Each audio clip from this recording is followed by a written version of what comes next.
ملتان سے ایک مرتبہ پھر سرکشی کی خبریں آ رہی تھی۔ ملتان کے حاکم نے مذہب کے ساتھ ساتھ اطاعت سے بھی منہ موڑ لیا تھا۔ محمود کے پہلے حملے کے وقت اس نے کرامتی عقائد سے توبہ کر لی تھی، لیکن اب وہ پھر اپنے عقائد کی طرف لوٹ آیا تھا۔ محمود کے پیٹ موڑتے ہی وہ سب کولو قرار بھول گیا تھا۔ اس کی شہ پا کر کرامتیوں نے ملتان کے مسلمانوں کو تنگ کرنا شروع کر دیا تھا۔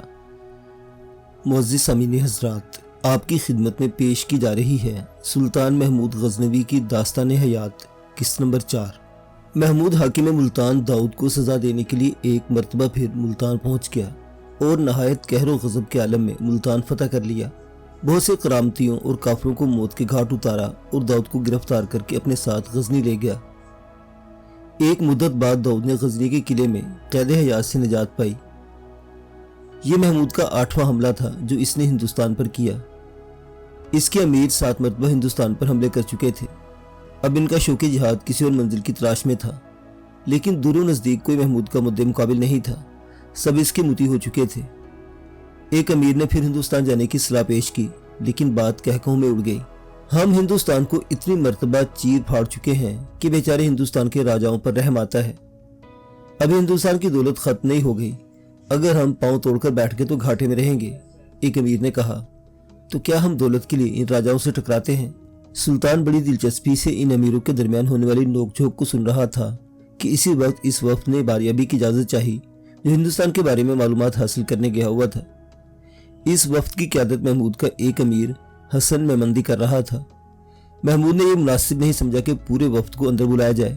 اس نے حسن میمندی کو اپنے حضور طلب کیا۔ محترم امیر، ایسی کون سے انوکھی دلچسپ معلومات ہیں جو تم ہندوستان کی طرف سے لائے ہو؟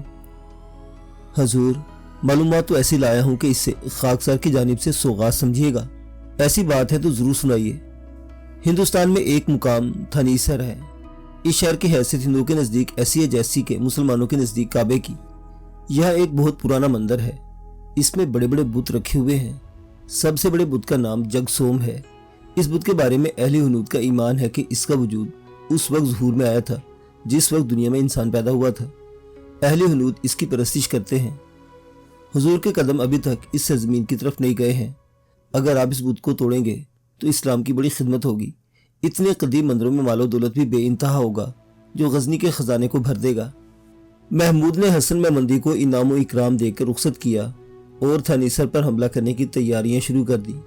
ایک مرتبہ پھر غزنی میں شور مچا کے محمود ہندوستان کی طرف روانہ ہونے والا ہے۔ پورے شہر میں جشن کی سی کیفیت تھی۔ محمود جب بھی ہندوستان کا قصد کرتا، خراسان میں خوشی کی لہر دوڑ جاتی تھی۔ اس خوشی میں مذہبی جذبہ بھی کارفرما ہوتا تھا اور یہ امید بھی تھی کہ ہندوستان سے واپس آ کر محمود ضرورت مندوں کا منہ موتیوں سے بھر دے گا۔ اس کے عمراء اور شعراء حضرات بھی انتظار کیا کرتے تھے کہ وہ کب ہندوستان کا رخ کرتا ہے۔ سلطان محمود تازہ دم لشکر لے کر پنجاب کے علاقے میں پہنچا تو اسے راجہ انند پال کا خیال آیا۔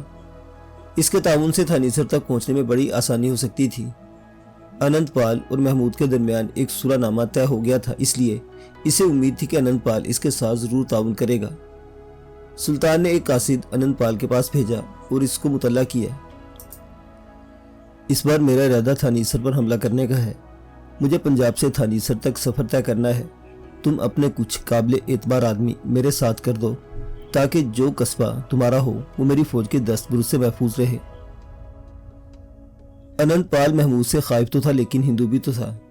اسے اس خبر سے سخت دھچکا لگا کہ محمود تھانیسر پر حملہ کرے گا اور وہاں کے بت خانوں کو توڑے گا۔ اس نے اپنے بھائی کو محمود کی خدمت میں بھیجا اور ایک خط اس کے نام دیا۔ اس خط میں لکھا تھا، میں آپ کی خدمت میں اور آپ کے احکام کی تعمیل کے لیے ہر طرح سے حاضر ہوں، لیکن اس قدر عرض کرنے کی ضرورت کرتا ہوں کہ تھانیسر کا مندر ہم ہندو کی بہت بڑی عبادت گاہ ہے۔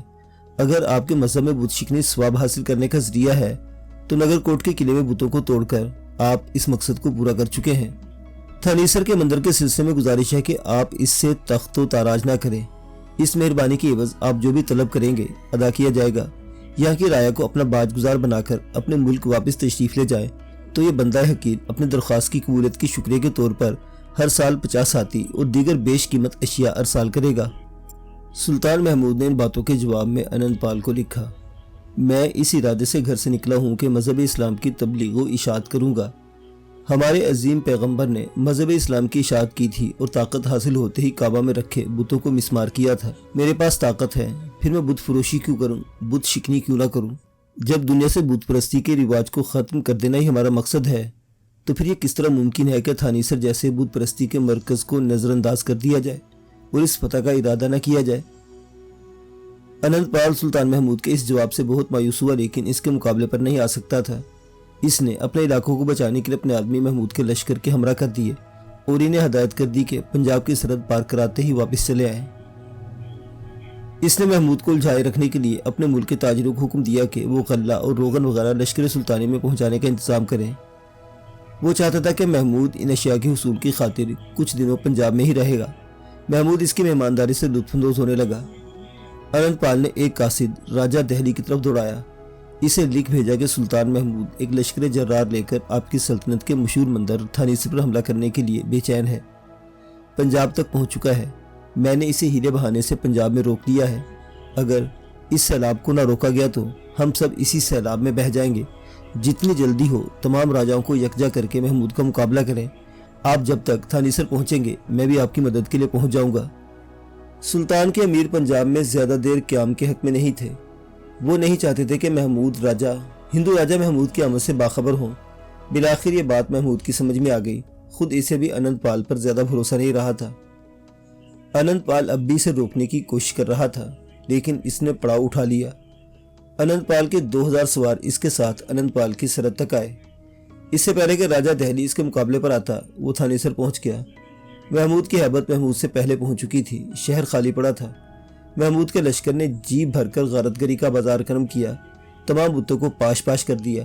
سب سے بڑے بت جگ سوم کو غزنی بھجوا دیا اور حکم دیا کہ اس بت کو بیچ راستے میں ڈال دیا جائے تاکہ چلنے والوں کے پیروں کے نیچے پامال ہو کر رہ جائے۔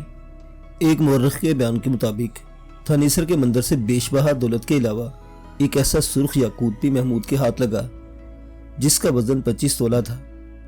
کہا جاتا ہے کہ اس فتح کے دوران 2 لاکھ لونڈی اور غلاموں کو اپنے ساتھ لے گیا تھا۔ مورخین کا بیان ہے کہ اس سال غزنی میں اس قدر ہندوستانی صورتیں نظر آتی تھی کہ غزنی بھی ہندوستان کا ایک شہر لگتا تھا۔ لشکر سلطانی کے ہر رکن کے پاس کئی ہندوستانی لونڈے اور غلام تھے۔ سلطان نے 1013 میں گرجستان کو فتح کر کے اس کے حاکم شار کو بھی گرفتار کر لیا۔ اسی سال راجہ انند پال کا انتقال ہو گیا، اس کا بیٹا لاہور کا راجہ بنا۔ سلطان محمود انند پال سے صلح نامے کی لاج رکھ رہا تھا، اب وہ درمیان میں نہیں رہا تھا تو اس نے بالناد کے مشہور قلعے ٹنڈونا پر حملہ کر دیا۔ انند پال کا بیٹا اس حملے کی تاب نہ لا سکا، اس نے قلعہ چند سمجھدار لوگوں کے حوالے کیا اور خود درہ کشمیر میں جا کر چھپ گیا۔ محمود نے قلعے کا محاصرہ کر لیا اور دیواروں میں نقب لگانے کا حکم دیا۔ قلعہ اتنا مضبوط تھا کہ اس کام میں بہت دیر لگ گئی۔ محمود کی ان کوششوں سے بے خبر اہل قلعہ اس محاصرے سے عاجز آ گئے اور ہتھیار ڈال دیے۔ محمود نے سب کو جان کی امان دی اور قلعے پر قبضہ کر کے اپنے ایک معتمد خاص کو قلعے کا حاکم مقرر کر کے خود درہ کشمیر کی طرف روانہ ہوا۔ انند پال کے بیٹے نے اس کی آمد کی خبر سنی تو وہاں سے بھی بھاگ نکلا۔ محمود نے درے پر قبضہ کر لیا، اس کے ہاتھ بہت سا مال غنیمت آیا، بہت سے لوگ مشرف با اسلام ہوئے۔ اس نے ایک مرتبہ پھر آگے بڑھنے کے بجائے غزنی واپس چلے جانے میں عافیت سمجھی۔ یہ سلطان محمود کا ہندوستان پر 10واں حملہ تھا۔ اس کامیابی کے 2 سال بعد یعنی 406 ہجری میں اسے کشمیر کی فتح کا خیال آیا۔ ایک مرتبہ پھر وہ غزنی سے نکلا اور لوہ کوٹ کے قلعے کا محاصرہ کر لیا۔ یہ قلعہ اپنی بلندی اور مضبوطی کی وجہ سے مشہور تھا۔ قلعے کی مضبوطی نے محمود کے تمام ہتھیار کل کر دیے۔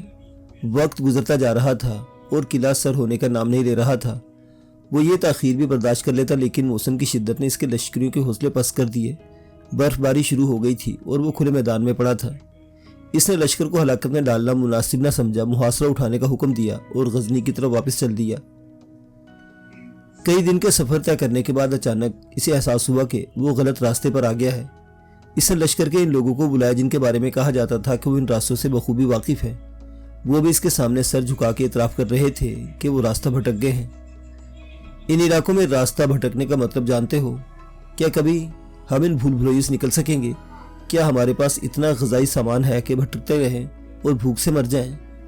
ہم نے نقشوں کا خوب اچھی طرح مطالعہ کر لیا ہے، ہمیں یقین ہے کہ اب ہم جس طرف جا رہے ہیں وہ راستہ ہمیں یہاں سے باہر نکال کر لے جائے گا۔ کارواں پھر چل پڑا، لیکن شاید قدرت کو پھر انتہا مقصود تھا۔ چلتے چلتے وہ ایک ایسی جگہ پہنچ گئے جہاں چاروں طرف پانی ہی پانی تھا۔